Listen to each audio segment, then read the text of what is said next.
중력파의 발견. 노벨상 나와라 뚝딱 시간입니다. 중력파와 관련된 노벨상 이야기를 해보도록 하겠습니다. 1915년 아인슈타인의 일반 상대성 이론이 나온 후 중력파의 존재에 대해 예측하였으나 중력파는 물질과의 상호작용이 너무나 약해 아인슈타인 자신도 실험적으로 관측하기에는 어려울 것이라고 생각하였습니다. 그로부터 100년 후 2015년 드디어 중력파를 관측하게 되었습니다. 중력파란 크기가 너무 작아 그 신호를 직접 검출하는 것은 쉽지 않습니다. 중력파는 질량이 큰 별들에 의한 급격한 중력의 변화가 파동의 형태로 시공간을 거쳐 전파되어 나갑니다. 별들의 질량이 크면 클수록 더 강한 세기의 중력파를 만듭니다. 잘 알려진 중력파의 발생원은 쌍성계입니다. 공전하는 별 사이의 거리와 회전 주기에 따라 발생하는 중력파의 주파수가 달라집니다. 그 세기는 별까지의 거리와 질량에 의존하게 되죠. 다양한 중력파원을 발생하는 천체를 관측하는 것은 하나의 중력파로는 불가능하며 발생하는 중력파의 주파수와 세기가 제각각 다르기 때문에 중력파 검출기에 최적화된 천체를 대상으로 하는 중력파원을 목표로 관측해야 합니다. 중력파의 검측은 실험적으로는 시작된 지 60년 만에 결과를 얻게 되었고, 이 발견은 지난 100여 년의 과학사에 있어 가장 중요한 것이라고 말할 수 있습니다. 이쯤에서 간단히 중력파의 역사에 대해 짚고 넘어가 보겠습니다. 1905년 7월 프랑스의 과학자 앙리 푸엥카레는 중력은 공간을 통해 파동의 형태로 진행한다는 논문을 발표하였고, 그는 이 파동의 이름을 중력파라 이름 지었습니다. 이것이 중력파 역사의 시작이라고 할 수 있는데요. 알버트 아인슈타인은 1905년 특수상대성 이론을 발표한 이후 10여 년에 걸쳐 이 이론을 더 확장시켜 1915년 일반 상대성 이론을 완성하게 됩니다. 일반 상대성 이론은 중력에 대한 이론이지만 뉴턴의 그것과는 커다란 차이가 있습니다. 뉴턴의 중력 이론은 물질과 물질의 상호작용이라고 설명하지만 아인슈타인은 중력은 시공간의 곡률이며 이 곡률은 공간에 존재하는 물질에 의해 결정된다고 주장하였습니다.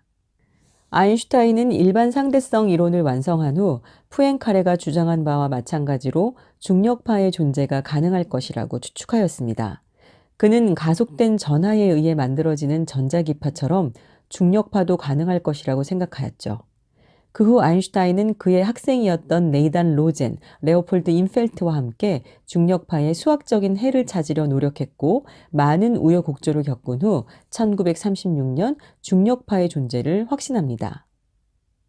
중력파의 존재 여부를 실험을 통해 알 수 있기 위해 많은 과학자들이 연구에 몰입합니다.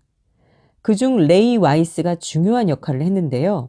그는 중력파 검출의 실험을 위해 수 킬로미터의 팔을 가진 간섭계가 가져야 할 최적의 조건, 민감도, 이들을 나타내는 각종 잡음원들의 분석을 수행했습니다. 와이스는 1972년 한 보고서에서 구체적으로 간섭계가 가지는 잡음원들의 분석과 그 성능의 한계에 대해 논의하였습니다. 당시 그는 중력파를 실제적으로 검출할 수 있는 3천억 원에 이르는 대규모 프로젝트를 생각하였으나 실현시키지는 못했습니다. 간섭계를 이용한 실험은 단색광, 즉 동일한 파장을 지닌 빛을 레이저로 방출시켜 스플리터의 표면에 닿게 하고 이 스플리터는 일부는 반사시키고 일부는 통과시켜 통과된 빛과 반사된 빛이 각각 거울에 닿은 후 반사되어 간섭을 일으킨 후에 검출 장치에 기록되게 하는 것입니다. 실험 처음에는 두 개의 거울은 스플리터와 같은 거리에 위치시킨 후 나중에 거리를 약간 조정하면 간섭된 빛의 세기에 변화가 생기고 이를 관측합니다. 중력파가 이 간섭계를 통과하면 스플리터와 거울의 거리 조정에 의해 중력파가 있을 때와 없을 때의 빛의 세기에 차이가 생기게 되며 이는 중력파의 존재를 실험적으로 증명할 수 있도록 만든 것입니다. 이 장치는 중력파 검증에 있어 획기적인 아이디어가 되어 여러 연구기관에서 실행하게 됩니다. 일반적인 중력파의 진동수가 100Hz라면 간섭계의 길이는 약 750km가 되어야 하므로 아주 먼 거리를 두고 장비를 설치하여야 합니다.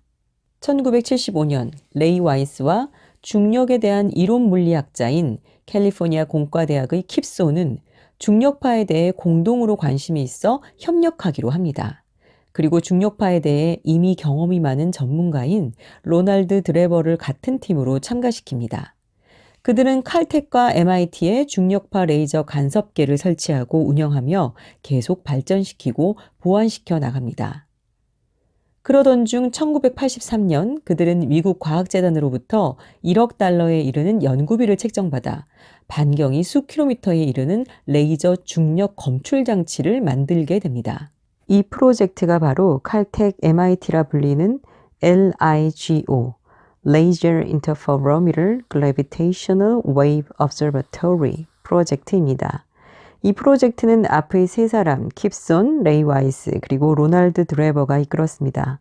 하지만 와이스와 드레버의 의견이 많이 충돌했고 이견이 많아 나중에 보그트가 프로젝트의 단일 책임자로 고용되어 이 프로젝트를 지휘하게 되면서 1988년 본격적인 연구에 돌입하게 되었습니다. 연구하는 중간에 많은 우여곡절이 있었고 보그트가 사의를 표하고 드레버가 연구진에서 탈퇴하는 등 어려움이 많았습니다. 그래서 이런 커다란 프로젝트에 많은 경험이 있는 고에너지 입자 실험 물리학자인 베리 바니쉬가 프로젝트의 책임을 맡게 됩니다. 그 후 LIGO 프로젝트는 본격적인 궤도에 올라 하나의 관측소를 워싱턴주 햄퍼드시에 세웠고 또 다른 하나는 루이지애나주의 리빙스턴시에 1997년 완성하였습니다. 워싱턴주의 햄퍼드와 루이지애나주의 리빙스턴은 약 3,500km 정도 떨어져 있으며 이 거리차는 중력파가 쓸고 지나갈 때 약 100분의 1초의 시간 지연 효과를 만들어냅니다. 라이고의 최종 공사 비용은 2억 9,200만 달러였고 추후 업그레이드 비용으로 8천만 달러가 더 들었습니다. 실험 장치들과 설비들이 계속 보완되었고 2002년부터 본격적인 작동을 시작하게 되었습니다. 그 후 2010년까지 8년 동안 실험이 진행되었지만 중력파 검출에 실패하면서 5년 정도 작동을 멈추고 모든 장치를 재점검하고 업그레이드 작업을 한 후에 다시 관측에 들어가게 됩니다. 이후 얼마 지나지 않은 2015년 9월 18일 인류 최초로 중력파 관측에 성공하게 됩니다. 이 중력파는 태양보다 30배 무겁고 지구로부터 13억 광년 떨어진 두 개의 블랙홀끼리 충돌하면서 발생한 중력파였습니다. 관측 이후 진정한 중력파인지를 확인하는 검증 작업이 이루어졌고 이듬해인 2016년 2월 인류 최초로 중력파가 관측된 것이 증명되었습니다. 이 공로로 2017년 킵손과 바니쉬 그리고 와이스는 노벨 물리학상을 수상하게 됩니다. 이는 이론적으로만 예견했던 중력파의 존재를 인류 최초로 검증한 덕분에 얻게 된 성과였습니다. 또한 이 중력파는 두 개의 블랙홀로부터 기인한 것으로 블랙홀의 존재를 증명한 것이기도 합니다. 이는 쌍성 블랙홀이 서로 병합하여 하나의 블랙홀로 만들어지는 과정에서 나타나는 중력파의 신호였습니다. 오늘의 노벨상 나와라 뚝딱이었습니다.